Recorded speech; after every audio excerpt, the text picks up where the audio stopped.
And how does it feel na na-launch ka as part of the Sparkle Boys? Boys, no? Sobrang saya syempre kasi syempre mga kasama ko ngayon is very very talented. And alam mo naman kapag Boys of Summer, yung image is sexy, hunk.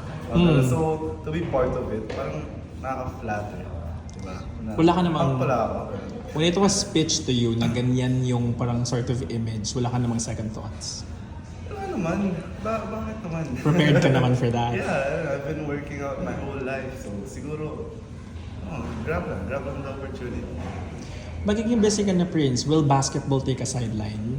Yes, actually, naka-break na nga ako ngayon sa basketball. So right now, I'm focusing with, syempre, acting. Especially now, may soap na ako. Wow! Tell us about your soap. Yun, it's called Mommy Dearest. Okay. Syempre, kasama ko dyan sila, Miss Camille Prats, Miss Katrina Habibi, Shane Saba. So it's really exciting. And right now, ongoing yung taping namin.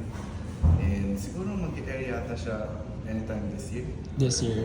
Okay. Ano naman yung mga na-learn mo when like sa soap opera na hindi mo in-imagine na ganito pala siya? Siguro pagod. Nakakapagod. Long hours. Siya, no? Na parang whole day of taping. So kailangan emotionally ready ka rin sa mga...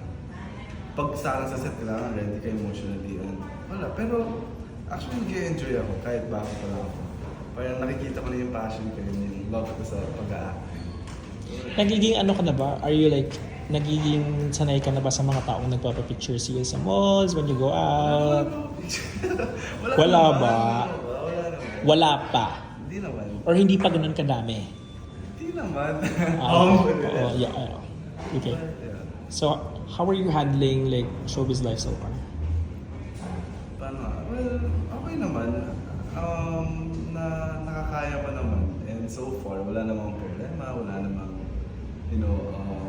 mga negative things about it. Wala naman. So, more on lang talaga ako. Ni-enjoy ko lang yung moment na to and yung mga opportunities na binibigay sa akin. Ni-enjoy ko lang. And of course, ginigif ko lang yung best for that opportunities. So, ito ang question namin, ano to, level up. Sa tingin mo, ano yung advantage mo sa ibang Sparkle Boys? Ganon, Boys of Summer. Siguro, syempre. Lamang mo, ganon. Sige. My athleticism. Because- Siyempre, given na I've been playing basketball since 5 years old. So, siguro yun yung advantage ko na athletic. So, nag-Siargao ka, di ba? Oh, yes. Anong next mong summer vacation? Actually, Patapos na pala, ready na, but anyway.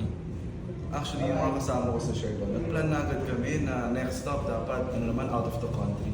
Wow, So, saan we're to? planning to go to Bali. Sama kami. De, joke lang. Bali, beach ulit. Mahilig ako sa beach. Beach person talaga ako. So, sana matuloy? Bali, Indonesia. Yeah. Okay, one last. Can you like let us know kung saan ka namin makikita next other than All Out Sundays? Yes, of course, aside from All Out Sundays, yun nga, may ginagawa akong soap ngayon, which is Mommy Dearest, airing very, very soon. And syempre, my social media accounts, yan, follow me yan. IG Prince T. Carlos, and of course, my TikTok, Prince Carlos 5. Thanks! Hello mga kapuso, I'm Prince Carlos. May tanong ako sa inyo. Ano yun? Sana sagutin nyo ng totoo. Ano ba mas gusto nyo? I love you or mahal kita? Mahal kita! Mahal din kita.